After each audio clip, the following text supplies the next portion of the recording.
S'il vous plaît les dames, s'il vous plaît les queens, ne faites plus cette erreur.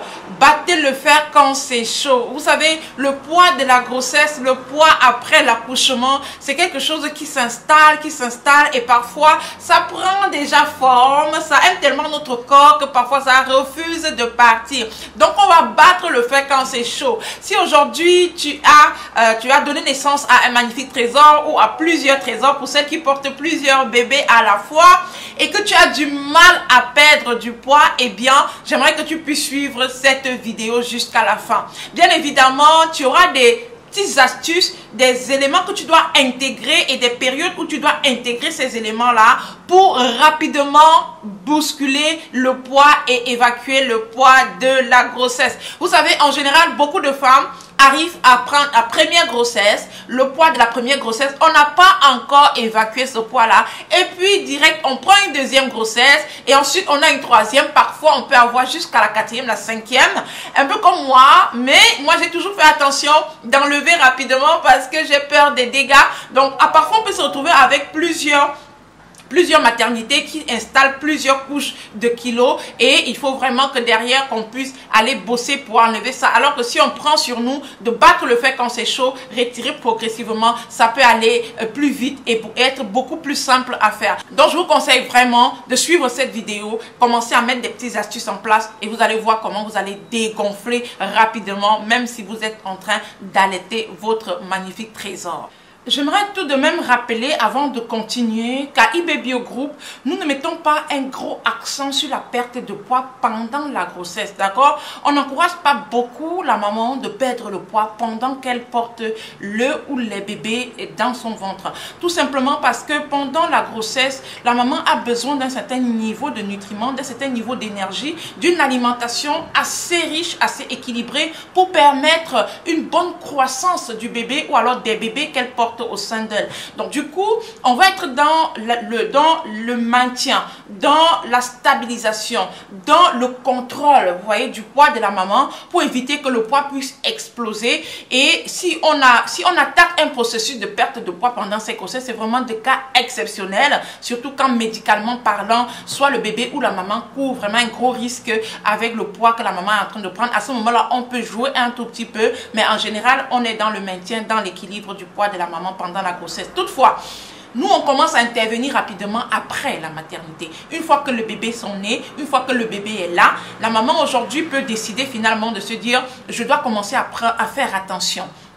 Il faut dire qu'il y a deux cas. Il y a les cas où la maman allaite le bébé et puis il y a des cas où la maman finalement ne va pas allaiter pour d'autres raisons. Il y a des raisons, pour des raisons de santé. Il y a plusieurs raisons qui peuvent amener la maman, malgré la volonté de la maman, à ne pas avoir à donner le sein, le lait maternel à son bébé. D'accord? Alors allons du point de vue d'une maman qui allaite son bébé. D'accord? Il faut dire que nous sommes vraiment on encourage énormément l'allaitement maternel parce que ça renforce le bébé. Vraiment, ça c'est l'idéal, c'est le premier médicament qu'on peut donner à bébé. Donc si maman tu as la possibilité de le faire, n'hésite pas d'allaiter ton bébé jusqu'à au moins 6 mois. Déjà ça t'aide toi-même également, hein, surtout si tu veux perdre du poids. Je t'assure, ça peut beaucoup aider à perdre également le poids pendant cette période là si tu fais les choses normalement.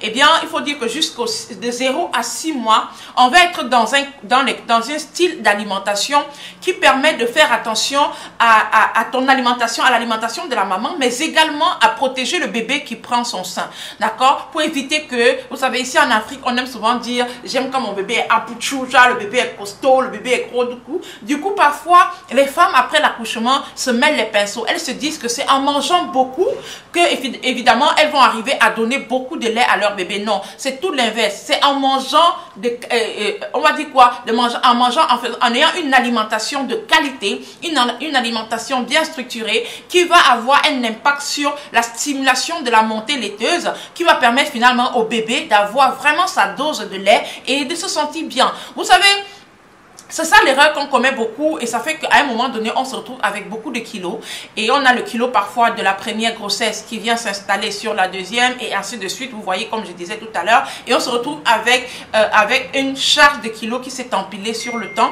Et pourquoi? Parce que pendant qu'on est en train d'allaiter, d'accord, entre les 0 et 6 mois, en général, on nous dit non, il faut beaucoup manger parce que bébé tète tous les heures. Du coup, généralement avec l'amour des mamans, on a l'habitude de ne pas vraiment avoir les heures de tétée pour bébé. C'est vraiment à la demande, hein. En général, sur plusieurs mamans confessent que c'est à la demande. Donc, si bébé veut téter même une fois tous les 2 heures, une fois toutes les heures, ou alors la maman, quand elle est disponible, elle est juste prête à donner le sein au bébé. Eh bien, et parfois, ce qui, dans cet engrenage-là, la maman peut avoir aussi l'impression que comme bébé mange toutes les heures, moi aussi je devrais manger toutes les heures pour avoir assez pour donner au bébé. Ce n'est pas forcément, ce n'est pas vrai en tout cas. Il faut dire que le bébé que vous voyez là a un tout petit estomac comme ça, d'accord? Donc lui, il a juste besoin de sa petite dose de lait et pour être tranquille, d'accord? Il n'a pas besoin que vous puissiez manger, je sais pas moi, une cuvette de nourriture pour pouvoir recevoir ce lait. Et en plus, il y a une catégorie d'alimentation qui permet de stimuler la montée laiteuse. Ça fait que le bébé a généralement sa dose de lait assez consistant, assez riche et donc ça fait que le bébé va pas téter tout le temps parce qu'il aura une bonne dose à chaque fois qu'il aura tété. Eh bien, au lieu de te mettre dans la tête que je vais manger beaucoup, tu vas choisir de manger de façon raisonnable, mais en privilégiant des aliments qui sont très peu caloriques, mais qui sont très riches en vitamines et en nutriments, en fibres surtout, pour faciliter la digestion et de maman et de bébé. Donc, vous allez voir, on va vous conseiller beaucoup de bouillon. D'accord? Beaucoup de bouillon de légumes, c'est très important. Donc, vous mangez déjà le bouillon quand il est chaud. D'accord? Il est chaud, il y a des légumes à l'intérieur avec beaucoup de jus que vous buvez. Je vous assure, si vous faites ça, dès que vous finissez de manger ce bouillon chaud là, vous allez ressentir comment le lait se recharge dans les mamelles. Donc, vous allez sentir comment ça prend, ça se charge. C'est important de pouvoir noter ça. Moi, je vous dis ça parce que moi aussi, j'allaite. Hein. Généralement, j'allaite jusqu'à 1 an, 6 mois. J'aime bien prendre le temps pour allaiter mon bébé. Et même jusqu'ici, je n'ai pas encore sévré ma dernière. Donc, je l'allaite encore. Et je peux vous dire que quand tu prends un bon bol de bouillon, voilà, de bouillon de légumes avec du poisson, tu vois, très rapidement, ça remonte. D'accord? La même chose si tu prends des soupes, vraiment des soupes de légumes, ça va vraiment t'aider. Donc, je peux te conseiller, le matin, tu peux mettre tes bouillons vraiment au petit déjeuner, tu fais un bon bouillon de légumes avec du poisson, du bon poisson frais et avec environ 100 grammes de féculents, très important. Tu vas bien manger, tu as les variétés de légumes à l'intérieur, tomates, oignons, poivrons, concombres, ça dépend de ce que tu as envie de mettre dans ton assiette de légumes, vraiment un peu comme une ratatouille mais en bouillon, d'accord? Et à l'intérieur, vous mettez du poisson. Une ratatouille en bouillon, vous mettez du poisson, vous devez manger ça chaud. N'attendez pas que vos repas soient glacés, soient froids pour manger. Parce que plus le repas est chaud, plus ça peut stimuler, c'est chaud et léger, plus ça peut stimuler la montée laiteuse, ça peut faciliter l'allaitement du bébé. Donc vous avez ça, hein, vous prenez ça le matin, votre bouillon. Et à midi, vous allez voir, vous mangez votre repas de midi. Naturellement, d'accord, vous restez raisonnable dans l'alimentation, ne mangez pas pour deux parce que ce que vous mangez, il y a déjà la portion de bébé qui n'est pas comme si vous devez manger une assiette pour avoir la portion du bébé. Non, vous avez déjà une petite partie pour le bébé et vous allez voir que vous allez avoir le nécessaire pour bien vous en sortir, même si vous restez dans votre alimentation normale. Parce que le risque avec le fait qu'on mange beaucoup, c'est qu'on fait grandir l'estomac et même quand on va sévrer l'enfant, quand on va vouloir revenir à nos quantités avant l'allaitement, ça va plus marcher parce que l'estomac aurait pris du volume et puis l'estomac ne va pas se contenter de la portion que tu vas lui donner, il va en redemander. Donc l'idée c'est de garder l'estomac toujours dans sa proportion mais en mangeant quelque chose d'assez riche. Donc à midi, au déjeuner, tu vas manger le repas de midi. Généralement les parents, quand on va vous faire des repas et tout, bah tu manges à ce moment-là le repas qu'on a fait de la maison et le soir tu te penches également sur des soupes de légumes, toujours chaud, toujours, tu vas voir, tu vas avoir beaucoup de lait et en même temps tu vas avoir une alimentation qui est généralement contrôlée contrôler en termes de niveau de calories. Donc ça va faire que tu vas maintenir ta forme. Et tu vas voir, dès 6 mois, une fois que tu as sévré le bébé, tu vas maintenant intégrer autre chose, des boissons chaudes. Des boissons chaudes et particulièrement, ça j'insiste là-dessus, des infusions d'épices. Tu vas intégrer les boissons chaudes, des meilleures infusions d'épices. On a tout un document, un petit livre que j'ai écrit dessus où je vous ai donné le top 10 des meilleures épices. C'est disponible sur le site internet. Avec ça, c'est tranquille. Tu as cette top 10 là, vraiment, que ce soit pour le ventre, que ce soit pour le poids, que ce soit pour le maintien de forme, tu en auras tellement, tu vas tellement te sentir à l'aise, ça va te faire tellement de bien. Et donc voilà, tu vas intégrer dès les 6 mois les infusions d'épices. C'est-à-dire, une fois que tu sèvres ton bébé, tu vois, tu ajoutes des boissons chaudes. Pendant que tu es en train d'allaiter le bébé, la boisson chaude que on te conseille souvent de prendre, c'est des tisanes, tu vois, des tisanes que tu peux tout simplement faire, des tisanes assez simples que tu vas faire sans rajout de sucre, avec peut-être du miel, et que tu peux prendre pour pouvoir te maintenir. Mais après la grossesse, après les 6 mois, après le sévrage du bébé, tu dois impérativement intégrer les infusions d'épices pour avoir un résultat tout simplement waouh.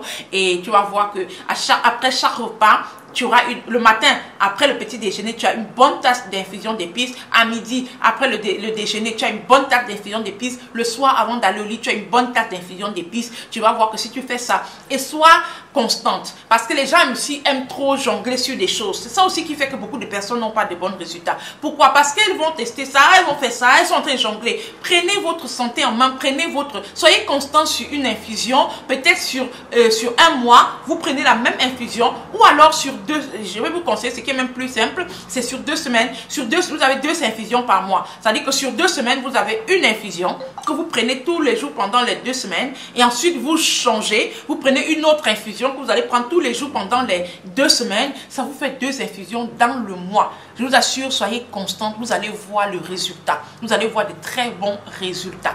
Les infusions d'épices aujourd'hui, ça devient incontournable pour avoir de très bons, pour perdre rapidement du poids, surtout pour dégonfler le ventre. Je travaille dessus depuis plus de 3 ans, et aujourd'hui, je peux vous dire que c'est un trésor, c'est une mine d'or, ça détoxifie, ce sont des antioxydants puissants, ça nettoie, ça prépare les organes. Ça dit que je ne sais pas comment vous expliquer ça. Je vais juste vous dire, si vous n'aviez pas pris l'habitude d'intégrer les infusions, commencez à les intégrer, parce que les épices, c'est la base. Honnêtement, quand on veut avoir de bonnes boissons, des boissons chaudes, pensez aux épices, c'est génial. Maintenant, il faut faire une bonne combinaison. Voilà pourquoi j'ai pris le temps pour développer ça dans le livre, les top 10 des meilleures épices. Si tu as besoin, tu peux toujours commander, mais tout simplement, avec une bonne combinaison, c'est génial. Les femmes sont totalement heureuses pour ça. Donc voilà un peu comment tu peux te prendre pour pouvoir rapidement perdre du poids. Donc tu vas privilégier les bouillons le matin, bouillons de légumes au poisson le matin. Le soir, tu privilégies les soupes aux légumes avec toujours du poisson de préférence.